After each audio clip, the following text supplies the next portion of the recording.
Okay, good morning class. For today, I am going to discuss the factor theorem. According to the theorem, x minus h is a factor of a polynomial p of x if and only if p of h is equal to 0. Okay? So what does it mean? How can we apply that theorem in solving problems such as this one?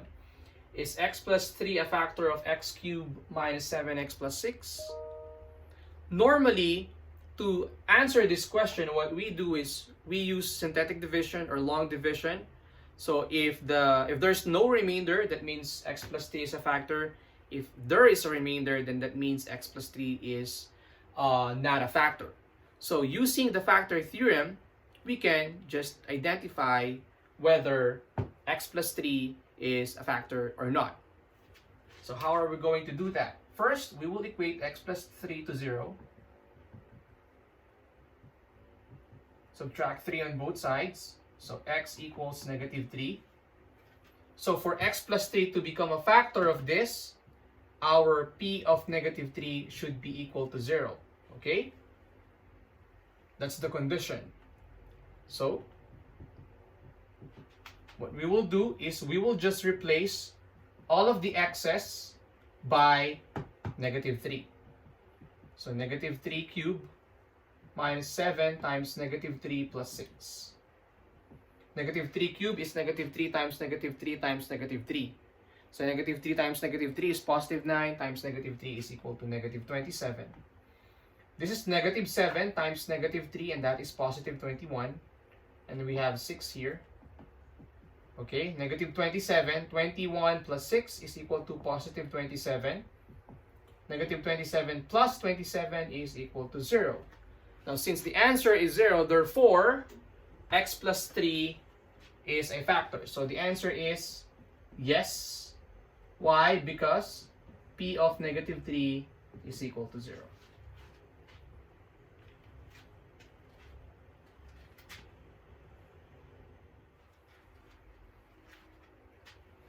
Okay, good morning class. For today, we will be using the factor theorem in solving problems such as this one. For what value of k will make x plus 2 a factor of x cubed plus x squared minus kx minus 4? Okay, so here we need to find the value of k so that x plus 2 can be a factor of this polynomial. Okay, so let's have a review first of what is a factor theorem. X minus h is a factor of a polynomial p of x if and only if p of h is equal to 0. So that means what we will do here is, of course, first we will equate this to 0, this x plus 2.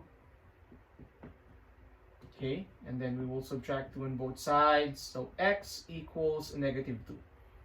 So for this to become a factor of this polynomial, okay, p of negative 2 should be equal to 0.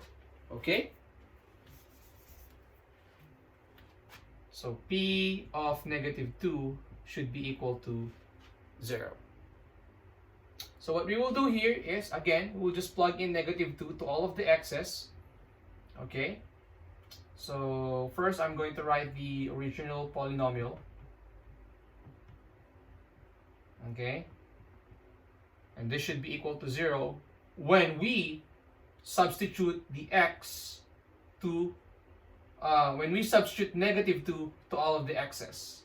So negative 2 cubed plus negative 2 squared,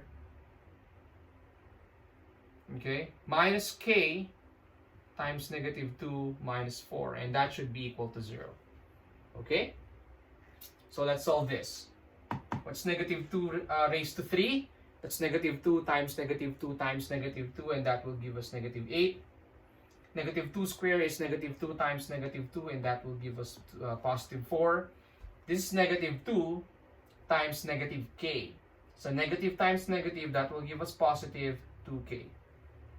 Negative 4 equals 0. Okay? Now, if you notice, this is positive 4 and this is negative 4. So we can just cancel those two. So what's left are negative 8 and plus 2k equals 0. And then we add 8 on both sides. So this is 2k equals positive 8. And finally, we'll divide 2 on both sides. So our k should be equal to 4. Okay? This should be 4, so that x plus 2 can be a factor of this polynomial.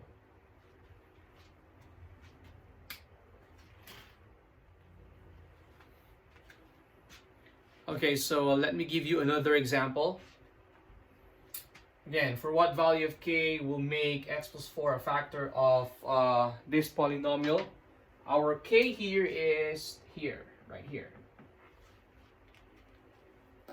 So the first step is we will equate x plus 4 to 0. Subtract 4 on both sides, cancel that, so x equals negative 4.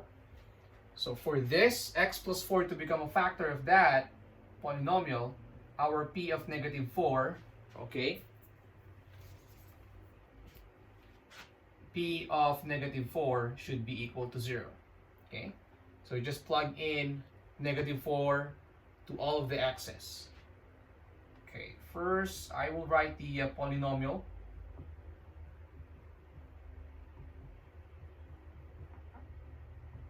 Okay, and then that should be equal to 0 if we substitute negative 4 to all of the x's. So 2 times negative 4 raised to 3 plus 11 times negative 4 square minus 5k times negative 4 minus 8 equals 0. Okay? So what happens here is that I just replaced all of the excess by negative 4. So negative 4, that's x, negative 4, and negative 4, and then solve it, and solve for k, just like solving a linear equation. Negative 4 raised to 3 is negative 4 times negative 4 times negative 4, and that will give us negative 64. Again, don't multiply this 2, you have to solve this first, okay? Plus 11 times negative 4 squared, so that's negative 4 times negative 4, and that is equal to positive 16. Minus 5, we can multiply negative 4 and negative 5k. So negative 5k times negative 4 will give us positive 20k. Minus 8 equals 0. Okay? We can now multiply this 2. That is equal to negative 128. Plus 11 times 16 is equal to 176. Plus 20k minus 8 equals 0. Okay? So this is negative 128 plus 176 minus 8. That will give us negative 40. Okay? So this is equal to 20k minus 40 equals 0. Negative 128 plus 176 minus 8 is equal to negative 40. So we add 40 on both sides. We cancel that. 20k equals 40, and the last step is divided by 20 on both sides. So k is equal to positive 2.